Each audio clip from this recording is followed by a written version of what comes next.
Hi guys, welcome. So I'm going to help you with your sleep. Okay, so a few people have asked me this in regards to sleep, some help with it, and I've always pointed them in the right direction about where you can learn, but there's lots of people with different understandings of sleep. I've learned a lot from different people. I used a person called Matthew Walker. He has a lot of really good tips on how to sleep properly. He's a sleep expert.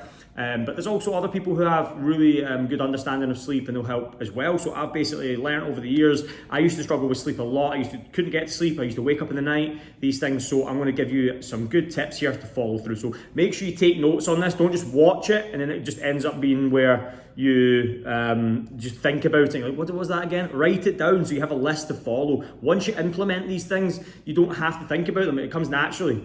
There's a lot of things to do, but honestly, once you realise that it's pretty much easy done in the day and at night, then it doesn't take any more of your time up. It's really it just comes as a habit, and you can just implement it into your night. So number one, 3 to 4 litres of water.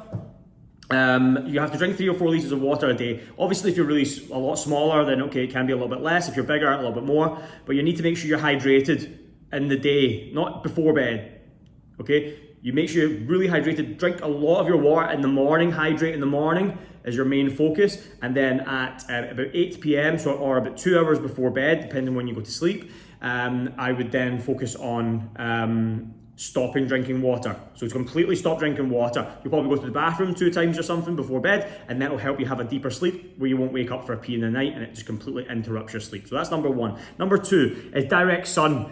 If you have darker skin, okay, you need to be in the sun more, okay? That's just, I'm not going to go down the reason behind that, but if you've got darker skin, then you need to, the darker your skin, the more you need to get in the sun, okay? So keep that in mind, all right? So if you're out there and you need to make sure you get an hour of sleep, like a full hour of direct sun on your skin. If you're getting up in the morning, going into a building, get back in the car, into another building, and you leave when it's dark, you're going to have to make time to maybe go a walk at lunch or something. Obviously, in my situation, I can go out and I can take my top off, I can walk during the day. That's just, obviously my job is, I work for myself, whatever. But if you work for someone, or you're working in a company and you can't really do that very often, you just have to make some time, like 20 minutes in the day, and get out, because that'll make a huge difference. That's one of the main ones, is get out in the sun, at least get some on your skin. If you can't, get your clothes off, then get some on your skin, like direct into your eyes, direct into your face and arms and things like that, as much as possible. The more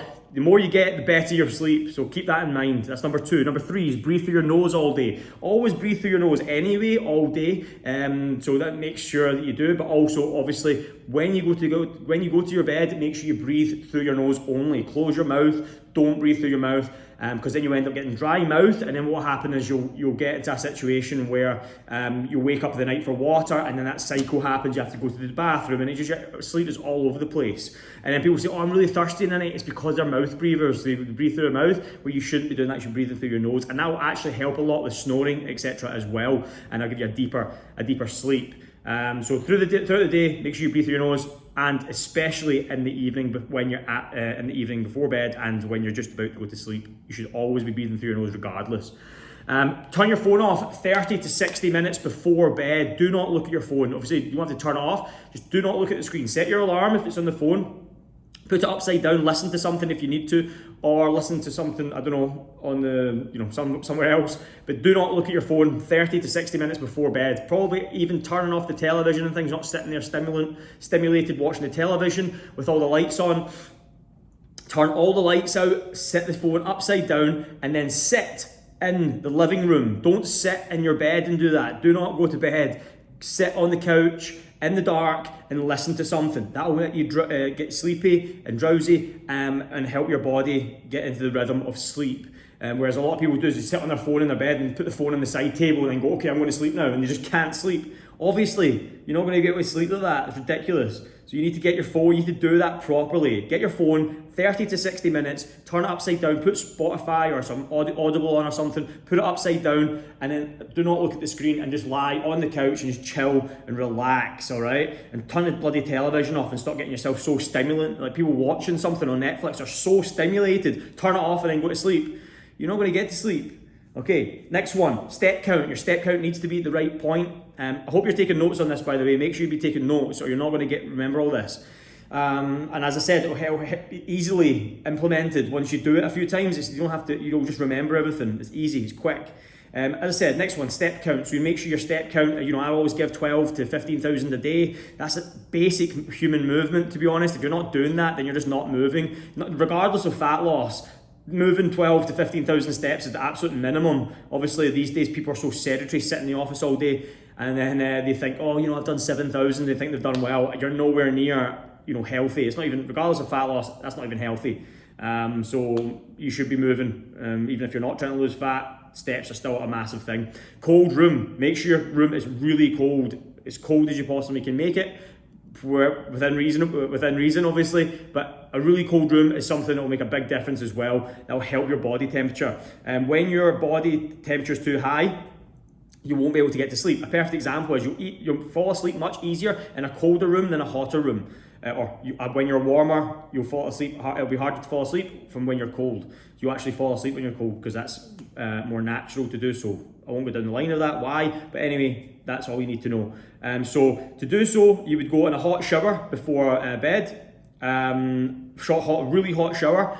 Get your body underneath that. Obviously, once you come out, your body temperature is going to be high, but that will actually help your core temperature cool down because your body will react. It's kind of like a little hack there because your body thinks it's really warm. It will push out all the heat, and then when you go to bed, your body temperature will be cooler. So that will help you relax and actually sleep better. Whereas a lot of people don't have a shower before bed, and then they end up trying to get to sleep, and it's just not correct. Nothing's correct there. So I would have the shower. I would then lie on the sofa and chill, and then I would go to bed. I wouldn't do chill then have a shower. I would have the shower, chill in the room for half an hour, and then I would go to my bedroom from there. Sit in a living room, not your bed, and chill. Explained that already. Pitch black room. Make sure your curtains are closed. There's no street lights coming in, etc. Your room should be pitch black. There's no tons of lights on in the room. That's super important. Next one, personal preferences. I prefer a low pillow. Make sure I use quite a low pillow, and I use a memory foam mattress and a memory foam pillow. Makes a big difference. I cannot stand those other pillows, like big puffy ones with like feathers and stuff. I do not like that at all. Cannot sleep in that kind of environment. I need kind of memory foam focused. I much prefer that. Also, last one is phone. Put your phone on the ground or not on a side table. Subconsciously, you're thinking about it buzzing. It lights up. You know what I mean? Even when you're sleeping, and your body doesn't wake up from. Your body reacts to light through your skin, right? So have you ever noticed that when it gets light in your room, you wake up? Why is that? Because your eyes are closed, so how does that make any difference? Because your skin takes in the light and it automatically wakes you up. So get away from doing that. Get away from the light. So get the phone on the ground, or even put it in another room and get an old school alarm clock. That's a brilliant way to do it. Is just get an old school alarm clock and put it in the thing. There's no electronics in the room, and you just get rid of it. Or as I said, get the phone. If you really don't want to do that, put it on charge. Put it on the ground. When you wake up, you have to reach down and get it when you wake up for your alarm, and it's a way out of sight. You're not going to hear it buzz or anything if it's on silent, because even when people put it on silent, it still buzzes. Okay, so these are the best tips I've came across. I can guarantee your sleep. If you follow all of those steps, there's no way you're not going to sleep like a baby. You'll be not doing some of these things, and I really want you to follow them properly. Don't just do them half-arsed, where it's like, I'll just do it 10 minutes before bed. I'll put my phone away, and I won't put it behind the side table, or I won't I won't sit in the living room and listen to something. Do it properly. And actually follow the steps, and your sleep and your whole life will be better, because your life revolves around sleep. If you don't sleep properly, you don't feel good, you're not efficient in work, you do a shit job because you're not efficient, and then your boss moans at you, which makes you more stressed and more angry, and then you end up going in this negative cycle, all right? So you need to have these basic principles put into your life: sleep, and what you're consuming, and your movement. Those are the three basic principles, and sun obviously included in that as well. If you can include those, then your life will be a lot better, and you'll feel a lot better, and you won't have hormonal issues. You won't spike in your the way you your emotion, where you get frustrated and then impatient and inefficient, and these things will leave. You'll have a much better mind, and everything will work better for you. So I hope this helps. Any questions, as always, please let me know.